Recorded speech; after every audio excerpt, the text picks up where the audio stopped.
Donc la première parole qui sort de votre bouche quand vous réveillez, vous devez l'adresser à Dieu. La prière est le secret des actes que Jésus menait. Il faut commencer sa journée avec l'auteur de la journée. Nous allons partir dans Marc chapitre 1, verset 35. On vous dit vers le matin, pendant qu'il faisait encore très sombre, il se leva et sortit pour aller dans un lieu désert où il pria. Vous vous êtes réveillé ce matin. Je ne sais pas ce que vous avez fait ce matin. Il y a des gens qui commencent le matin avec la pornographie, par exemple. Et celui qui fait lever le soleil, c'est Dieu. Il faut commencer votre journée avec Dieu. Pourquoi? Parce que celui qui a la capacité d'influencer votre journée, de la déformer positivement, c'est Dieu. Ce que vous allez vivre dans la journée, vous ne le savez pas. Et lorsque vous parlez à ce dernier, parce qu'il en est l'auteur, je pense qu'il va prendre le soin de vous préparer à ce que vous allez croiser et même d'aligner ce que vous lui demandez dans vos prières. Il y a des gens qui commencent le matin avec Facebook.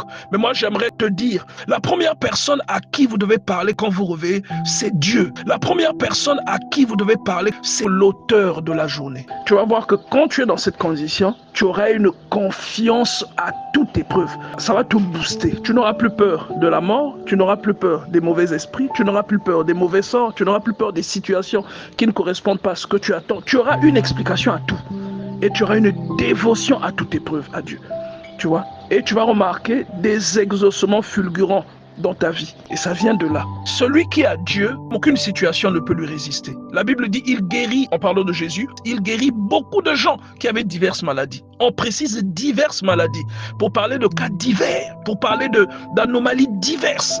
Est-ce que vous comprenez cela? Mais que face à Jésus, aucune anomalie ne subsistait. Ça nous parle déjà du pouvoir illimité de Dieu. Que quel que soit le problème auquel vous êtes confronté aujourd'hui, Dieu peut guérir ce problème. Et il ajoute, il chassait aussi beaucoup de démons.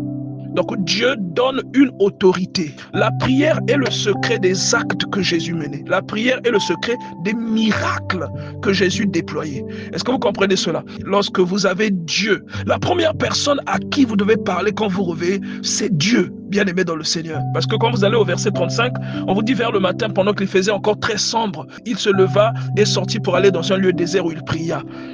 C'est comme un téléphone que l'on utilise, qui se décharge et que l'on doit recharger pour qu'il continue de demeurer efficace.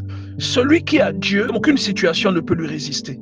La Bible dit qu'il guérit pas une maladie, pas seulement la fièvre, mais diverses maladies. Il chassait aussi beaucoup de démons. Il faut commencer votre journée avec Dieu. Ceux qui sont distingués, c'est ceux qui aiment Dieu profondément. Il y a beaucoup de personnages comme ça, quand tu vois leur vie, ils étaient extrêmement amoureux de Dieu, extrêmement attachés à Dieu.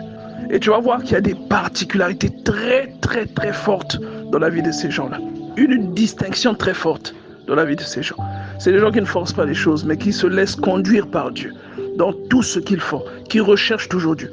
Or, le secret de cet amour que l'on développe pour Dieu, c'est la communion avec Dieu. Tu vois ça dans la vie d'Abraham, tu vois ça dans la vie de Jacob, tu vois ça dans la vie de David, tu vois ça dans la vie de Paul. Quand tu médites la parole, tu passes du temps avec Dieu.